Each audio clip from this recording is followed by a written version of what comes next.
Hello there, my name is Tim Walter. I'm a house healer and an alternative life coach. And today what we're going to be looking at is pendulum dowsing. We're going to be looking at how to use a pendulum for all different sorts of purposes, whether that's for health and wellness, maybe dowsing for what supplements you should be taking, communicating with the spirit world, or looking for lost objects, or house healing, or just general advice about how to progress and move forward in your life, career choices for example. All of these things can be dowsed for using a pendulum. Some people make a real meal of pendulum dowsing. The idea of it seems to be rather complicated, but it's not at all. It's very, very straightforward. Now, having said that, it took me years to realize how to actually pick up a pendulum and get on with it. And I'll be sharing 5 short words that somebody said to me about how to use a pendulum, which really did the trick for me. It made me understand what was required so that I could get it working. I'll be sharing that with you very, very shortly.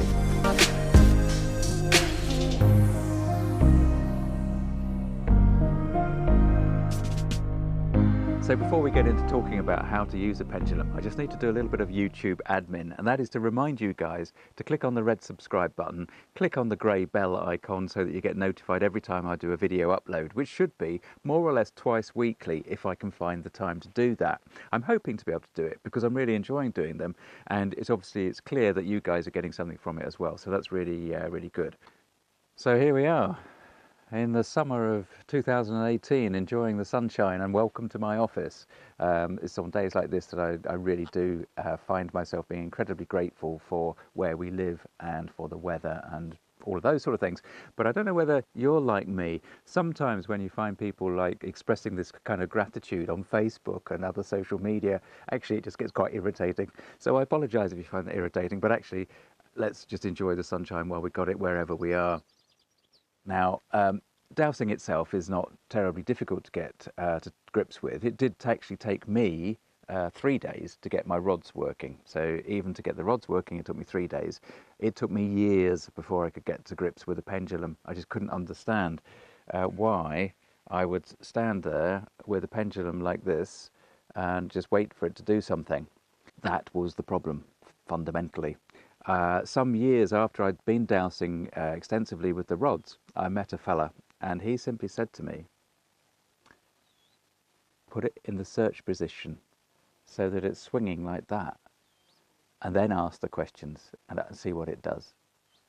And straight away it moves. It needs that swinging motion. It gives it kinetic energy. It gives it energy. And then as soon as you ask a question, it can respond straight away. Holding it like that, waiting for it to move, isn't going to get you anywhere, I find. Some people might get along with that, but I don't. You'll notice that I actually hold a pendulum on a very, very short chain. Now the reason for that is because I like it to respond straight away. If you hold it on the full length, for example, let it swing, then when you actually get a response, it's going to take a little while and it's quite clumsy. Now, of course, some people will get a very strong response and then it'll be whizzing around like a dervish. So, but for me, when I'm doing the house healing and generally when I'm communicating with the management upstairs or my higher self, however you wish to look at it, I like it on a nice short chain and it's really responsive. What type of pendulum should I use? Well, of course, there's no rules. There's no set rules for everybody. It's entirely down to the individual about what type of pendulum they like. There are loads of shops and online stores that sell different types of pendulum. You might like to go for a wooden one, or you might like to go for a metal one, or you might like to go for a crystal. I really like that one. It's a nice weight. It responds well. It's got a nice point to it if I need to use the point for indicating. Basically, what type of pendulum should you use? It's entirely up to you. Be prepared to change your choice after you start. You'll probably find that you'll get one that you're very happy with to start with, but once you've got more familiar with it and you practice with it, then actually you want to change it. And one will jump out at you one day when you're walking down the high street. You'll look into your favourite sort of mind, body, spirit shop, and there's one shouting at you to go and buy it. When you get a new pendulum, whether it's a crystal one or not, it's always a good idea to clear it before you start using it. And to do that, it's a very simple process. You just do it with intent. You don't need to leave it out under a full moon or anything like that. You just do it, just hold it nice and tight, and just hold it and tune in that meditative state and ask the management to clear the detrimental energy, any detrimental energy that the crystal or the pendulum may have picked up on its journey to you. Give thanks to the fact that it's arrived with you, and be very honest and heartfelt about the way that you want to use it for the utmost good, for the benefit of all, and ask it to be cleared of all detrimental energy. Ideally, you would visualize an angelic net, like an ultra-fine meshed net, very, very fine net, and picture it just to travel through the pendulum, taking away all that detrimental energy, and you'd ask it to be taken away to the light, to be processed for the good of the universe in the future as appropriate under the laws of grace. Okay, and that basically is clearing detrimental energy from that object. But the key is that you're doing it with a heartfelt intent. That's the whole point. How to use the pendulum. One of the things to bear in mind when you get a pendulum is that you want to get something that has a good chain attached to it. Ideally use a chain, because if you have a bit of cord, a bit of cotton, then it tends to sort of spin the pendulum itself. And what you really want is for the thing to be hanging nice and calmly, and then it'll be far more responsive to any kind of dowsing question that you ask. So, to start dowsing, finally we get on to the dowsing itself. Right, what you do, get the pendulum swinging in the search position. So in this case, it's swinging backwards and forwards, got some kinetic energy, got some movement going, and you're going to then basically ask the question to establish your yes or no response. That's gone to yes because it's agreeing with this is what we want to do. So I'm sitting here, and so I'm going to ask a question. Sorry, I just think that's hilarious. Even after all these years, I still find it funny. And it's agreeing with me. So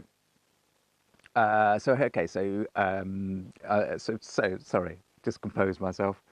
When you start dowsing, when you first want to get a pendulum working for you and understand it and use it on a practical level and switch on and off this accessing the intuition, you want to establish what is the yes and the no response. So what you do is you get the pendulum swinging and you ask it a simple question that you know the answer to. The usual question is, am I sitting down? And of course this is saying yes. So my yes response is swinging in a clockwise direction, okay? If I ask the question, am I standing up?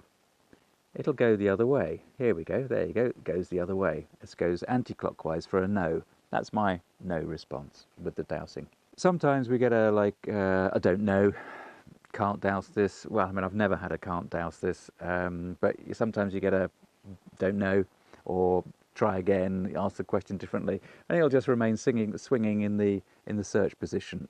There is a school of thought that one should always ask, can I, may I, should I, before one douses anything. And I've been asked about this several times from people on YouTube, and it's fine to be taught that, and if that's the way that dowsing people want to teach dowsing, that's fine. To me, people have their own moral code. You're not, as any kind of therapist, for example, you don't go somewhere where you're not invited. So the need to ask may I, should I, can I, or whatever the three words are, is irrelevant. And the management won't allow you to douse something. It'll give you just a basic blank response if you're not supposed to be going into that area of information. So don't get hung up on that, because that just adds something else. You think, oh, what are these things I've got to remember before I pick up my pendulum? You don't need to go there. Just pick it up, get it swinging, ask it for its yes response, which is that. So am I sitting down is yes. Ask for its no response, please show me the no response. So it's going to an anti-clockwise direction. Okay, now, some people, it's going to be different. Some people, it just stays swinging like that for a no, for a negative. Okay? Doesn't matter. That's what you've got to do. You've got to build your relationship with your pendulum. So you work it out, your rules. You have the conversation with that and sort it out between the two of you. But the really key thing in all of this is that you've got to remember that you are not just wandering out of the kitchen and going to pick up a pendulum and start dowsing. You're not going to get good solid results by doing that. You've got to allow yourself to go into the different mindset that we go into when we meditate and when we access intuition.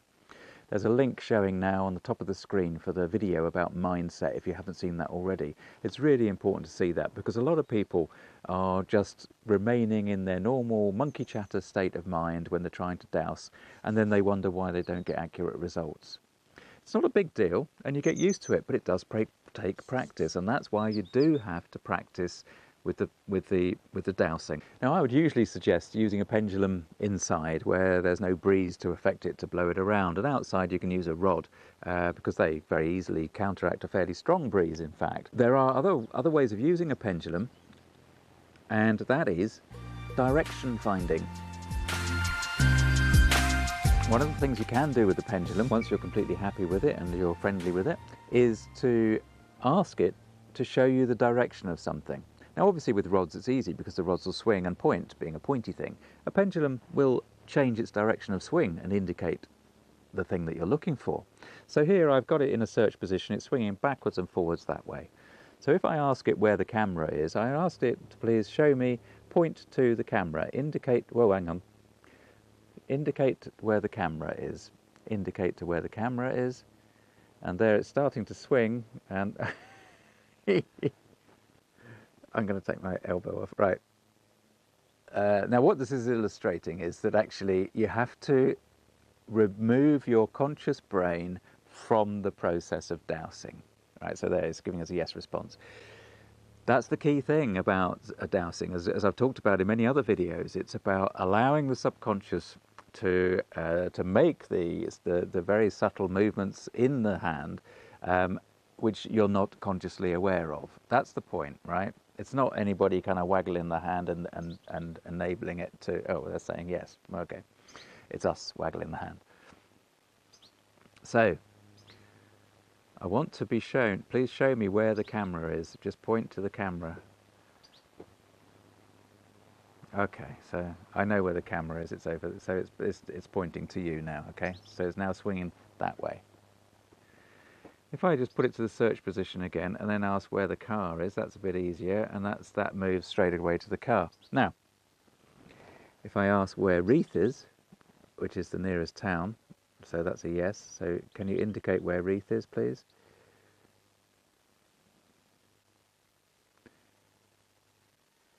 Okay, so it's actually saying, at this state it's saying no, and it's quite consistently saying no, but it also is, I'm going to Reeth, focusing on Reeth, focusing on Reeth.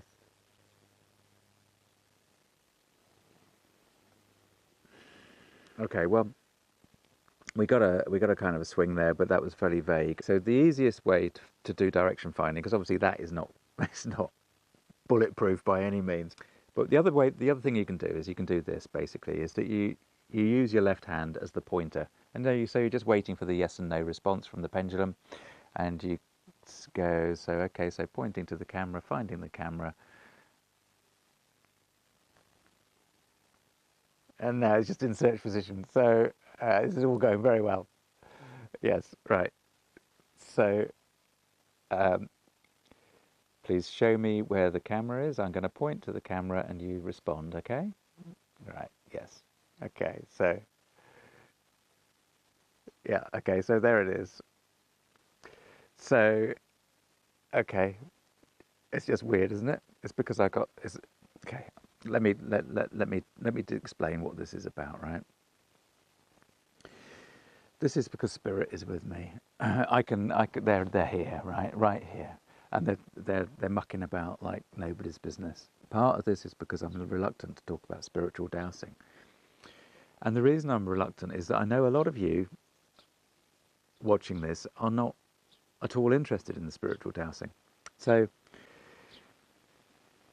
okay, so maybe the fact is that maybe some of you are, and therefore. The way that, okay, so let's do another section. Spiritual dowsing. So spiritual dowsing with a pendulum, does that mean talking to spirits? Well, yes, it does. Is it something scary? Is it something woo-woo? Well, not really, is it really? When I'm talking with clients a lot, when I'm going through processes after perhaps the house healing or something like that and helping them just sort of rebuild aspects of their life and ways forward, I'll often use a pendulum to connect to upstairs and enable the client to see some kind of response from upstairs as well, rather like I am now with you. It's a conversation, you see, it's just a simple conversation. I talk about dowsing being linked to the subconscious. Part of the subconscious, part of the information that comes through from the subconscious also comes in through spirit. Now, if we looked at this in terms of psychology, of course, we'll be looking at spirit in terms of maybe as a sub-character of the individual person, the human being. I don't tend to look at it like that. I don't know enough about psychology to kind of follow that line of thought. But what it feels like to me is that somebody is present, and therefore the dowsing response coming through my subconscious is coming through from them. And that really fundamentally is spiritual dowsing. So this is how I learned, not with a pendulum, but with rods. I started to talk to the spirit of the house. The guardian energy of the house is what I mean. The guardian energy of the house. And it was simply having a conversation. Now, the more you do it, and the more you practice, and the more one allows that subconscious to come through, and the more you get used to dowsing and the feeling of the dowsing, then the more you can focus internally on the conversation you're having. And when you do that, you start to hear the voice of the spirit that you're working with, not necessarily as a voice that one would hear in real life, in the physical world, but an impression of the voice, whether it's male or female, the way the words are emphasized, perhaps. It's going to vary on you as a dowser or not. But then the focus goes more towards that conversation, and actually what's going on out here in the physical realm becomes less important in that process, but the dowsing response is still being picked up. That is spiritual dowsing. Now, we're going to do this in 2 parts, so that's the end of part 1. Thank you for watching, and in part 2 we'll be looking specifically at the question string, how to phrase questions and what it means to actually be asking a question and getting a response, the sort of questions that are useful to ask, how you phrase a question. Thank you very much for watching. Do remember to subscribe, do click on the grey bell icon to get notified every time I upload a video. And do leave a comment in the comment section below. Thank you very much. Till next time, take care.